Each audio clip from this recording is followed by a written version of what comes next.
Hello, everyone, and welcome back. Today is going to be kind of a recommendation day. It's a little bit longer format of a Facebook and Instagram post I done. I thought I would do a visual version of it. And I'm going to add some context to it, so stick around. So I am a heavy reader slash Audible user, and since 2018, I have read over 400 books, and I decided today that I would share my favorite 5 books in no particular order since that time. The books are all works of nonfiction, and yes, most would be considered about woke, and I put quotes around that by some quarters. But hey, deal with it. It's my list, and if you don't like the recommendations, you don't have to read them.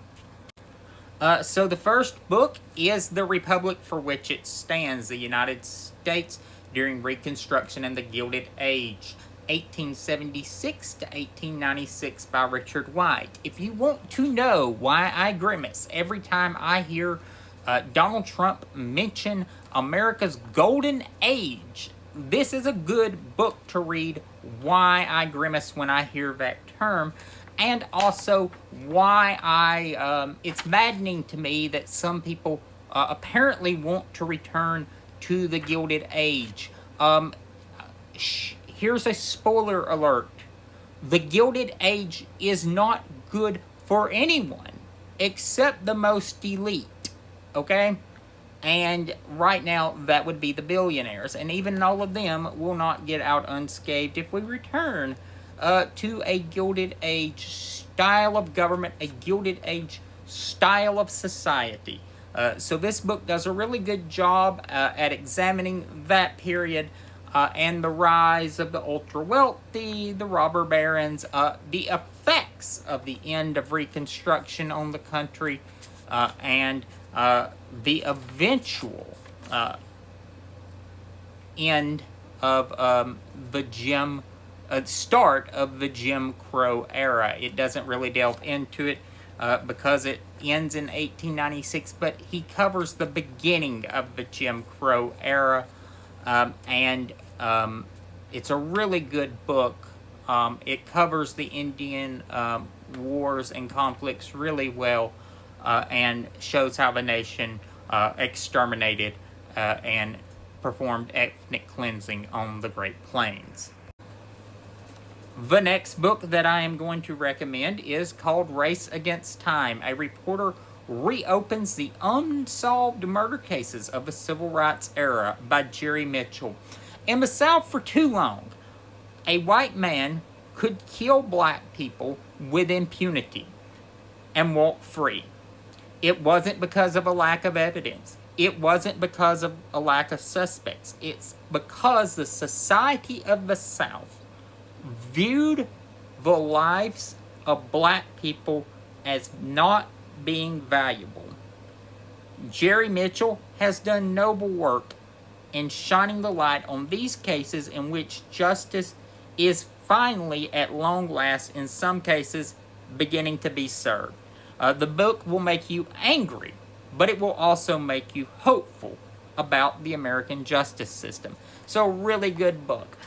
It doesn't do what I sometimes grimace at and talk about lost history or forgotten history. Most of the cases he covers are well known if you have even an elementary understanding of the civil rights era. But what he really does is shows how that the justice system, particularly in Mississippi, allowed so many horrible, heinous people to walk free for so long. And Jerry Mitchell and his work is covered in the great movie Ghost of Mississippi, which is about the murder of Medgar Evers by Byron D. LeBeckwith. The next book is The Swamp Peddlers, Lot Sellers, Land Schemers, and Retirees, How They Built Modern Florida and Transformed America by Jason Buick. So should millions of people live in an actual swamp? Seems bad. Probably not. This book is an entertaining read about how modern Florida came about and the snake oil salesman who made it possible to build paradise in a swamp. And it really goes into how land sellers and land promoters really changed the conversation about buying land in Florida. And it also covers the first big boom of land in Florida in the 20s, the bust, and then the regrowth.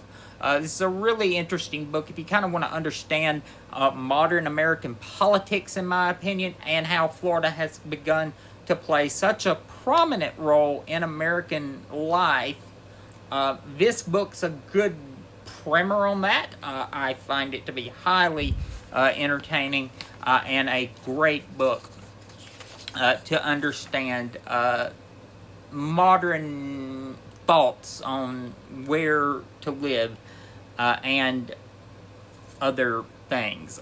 It's a really, really fascinating book. I cannot recommend it enough. It was my favorite book of 2022. So my next recommendation is number 4, The Half Has Never Been Told, Slavery and the Making of American Capitalism by Edward E. Baptist. Slavery was highly adaptive, and it was very pervasive in the American society at the time of the Civil War. Rather than being stagnant and unproductive, as some have suggested, it was a highly lucrative and complex business.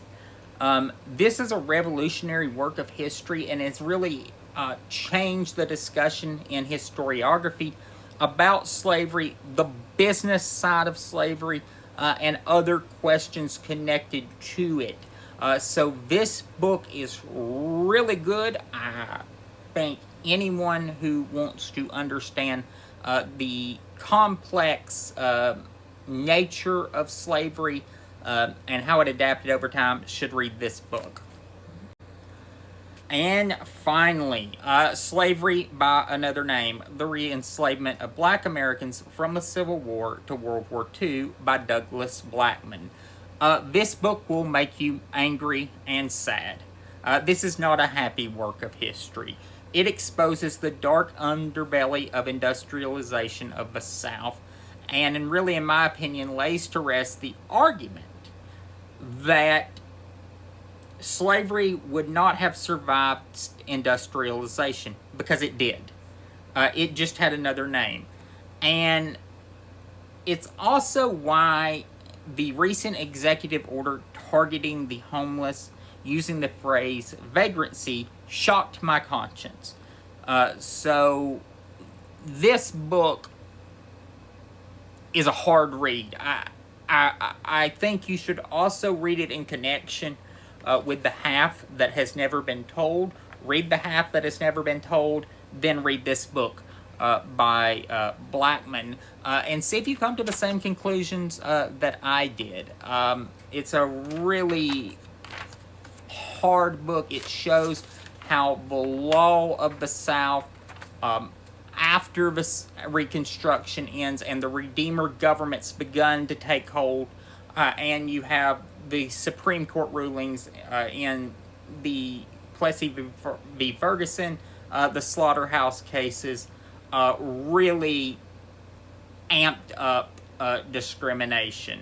So you have your homework, and I may do another one of these videos or presentations after I hit the 700 mark. I am, like I said, I'm working on 401 right now, and I shall see you probably in about 2.5 years, because the pace has really picked up.